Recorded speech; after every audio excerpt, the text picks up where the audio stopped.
Leeds United have been heavily linked with former Mainz boss Bo Svensson, a coach known for structure, intensity, and identity-driven football. But who is he? Why has he suddenly become favourite? And how would he transform Leeds both tactically and individually? Let's get on with it, everybody. Like, comment, and subscribe, and let's get into it. Who is Bo Svensson? He is a 45-year-old Danish coach, formerly a centre-back, most notably at Mainz, and he's progressed through coaching rather than hype through the youth, reserves, then first team. Part of the famous Mainz coaching lineage of Klopp, Tuchel, Schmidt, and Svensson, described as calm, analytical, detail-driven, ruthless but fair development focus. And this is the guy who is probably pricking my interest a little bit more than the rest of the ones who are on the favourite lists, as this guy is top of the pile, but this guy looks very, very impressive. He's not just a salesman manager, he's a system manager. Very important. So why has he become the betting favourite for the Leeds United job? His name has rapidly risen to the top of most betting markets. Bookmakers have actually moved him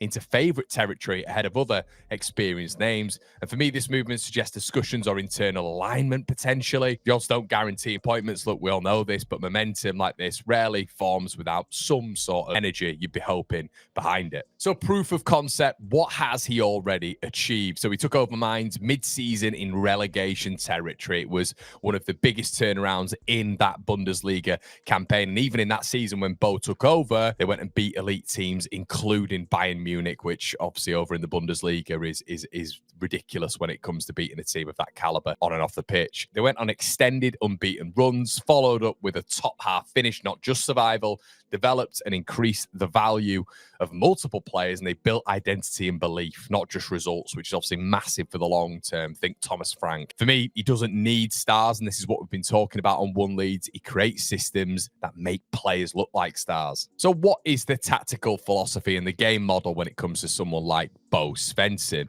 So his preferred structure, which I think would work with this Leeds United side, I've said this multiple times, and this is how we've recruited as well when you're looking at the back three. His preferred structure is with three at the back, 3-4-1-2 or a 3-4-3. So the defence ideology is to be a compact middle block, which obviously would work for Leeds United in the Premier League, win central duels and force opponents wide. There is a press involved as well, which is very coordinated. It's trigger-based, which I've spoken about multiple times, not chaos or blind intensity or some sort of vague press, which doesn't, accumulate into anything, which is what it feels like right now. The attacks are fast, vertical and half-space driven transitions, of which we've spoken about multiple times. And we have the examples of Brighton and Nottingham Forest of just even the attempting of getting the ball forward quickly enough, trusting your midfield players, trusting your players who have technical ability in this Leeds United side to be in these half spaces and to drive forward and give Leeds United something. That's what Bo Svensson really encourages. The player DNA, power, speed, aggression, obviously very fit with the constant repeat runs and adaptability. Notice, guys, when we're looking at the player DNA here, the focus isn't on technical level. It's not on caliber and quality and money spent. It's all on the attributes that these players do have. His philosophy summary is outsmart, outrun, outfight, then out-attack, which 100% can be binded in some sort of Premier League philosophy for a newly promoted side with our players, with our ability. So why does his philosophy differ from Daniel Farke? So the primary aim for Daniel Farke is possession dominance, right? We're all aware of this. For Svensson, it's momentum and transition control. His formation, we know with Farke as well, it's very staunch, it's very obvious. We all know this. It's a back four. Whereas Svensson is back three variants, encouraging a bit of adaptability based on the opponent. But the back three variants, I think, works with this Leeds United side. Even if you have to sacrifice a forward, it is what it is. You sacrifice a forward to keep the goals out at the back, which is what we're doing at the beginning of the season, which we are not seeing anymore. The tempo with Daniel Farke, as we know as well, patient, phase-based. With Svensson, it's direct, it's aggressive, and it's vertical. All of the things that we saw a lack of confidence Nottingham Forest side do against Leeds United. 3 or 4 passes, and the ball was to Igor Jesus, the striker, and Morgan Gibbs-White, Elliot Anderson were all off the striker as well. Direct, aggressive, but a lack of confidence. They beat Leeds United now. Let's see where they go. The defensive base, it feels with Daniel Farke that it's very territorial, I feel anyway. With Svensson, it's compact, dual block. The squad priority as well. This is an interesting part of it as well. I think with Daniel Farke, the squad priority is a technical fit. I think Daniel Farke, for his system to be to work in the Premier League and for us to be dominant in certain phases against certain teams and really be able to rack those points up, there has to be a technical fit. I think we need to spend a lot of money for a Daniel Farke system to work in the Premier League and for Leeds to survive and then thrive, which is what the 3-year plan, which apparently Leeds have, is all about. Under Svensson, it's to be athletic and to really gain some sort of tactical fit, tactical specificity. Really, really important, because it says that Svensson gets more out of the parts. Instead, Daniel Farke needs more of the parts.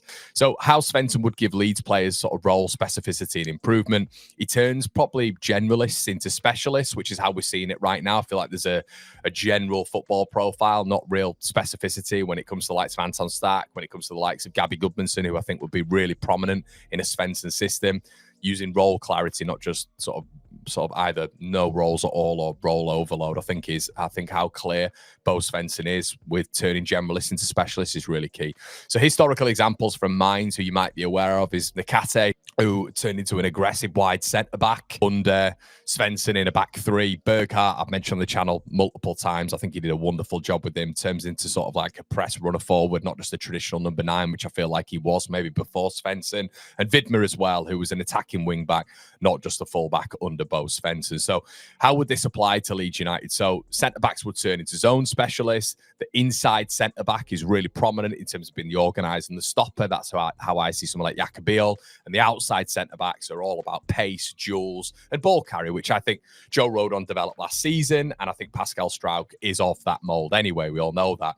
Full-backs turn into sort of wing-backs and energy weapons, in my opinion. Think, Jurgen Klopp with Trent and maybe Robertson. But I think you've got the sort of ability with our fullbacks to turn them into just that left and right-sided player. And you sacrifice a forward player because I think those two are good enough to be able to get back and get forward as well with real efficiency. There's a higher starting position. It's direct. The first touch attacking expectation is there. Reduced hesitation and decision burden as well, with the possession-based football, really important. The midfield is a 2-track pivot.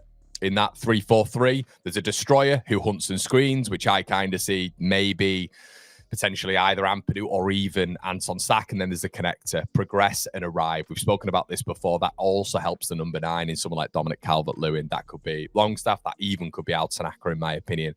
And the forwards, there's a bit of a duo dynamic as well there. Not an isolated target. One connector, one runner, both press triggers if you wanted to go with the 2 up top. And obviously why this improves certain players, few decisions, fewer mistakes, clear KPIs. So obviously there's measurable growth there when it comes to these players as well, which we've seen before with his Mainz team, and strength-based roles, which hopefully will be confidence explosion after Leeds get some of the results. So some of these players, in my opinion, don't need replacing, and this has been overblown. They need redefining, and that's what we don't have right now. If Daniel Farke is getting the most out of all of these players, like I think some of the fan base think we are, then I would disagree with that. So and then obviously you look at transfer profile and targeted direction when it comes to January, maybe the Bundesliga, Denmark, Austria, Netherlands, just Scandinavia in general, fast centre-backs, 2-engine wing-backs, press first attacker, box-to-box pivot player. The thing is, guys, we don't need any of this because we've got all of these, which is really important. So Leeds fans, if the club did make this moves, are you ready for an identity shift built on structure, aggression, and modern European clarity? Are you Svensson in or Farke continue? Let us know in the comment section below, everybody, and we'll see you very soon. Cheers.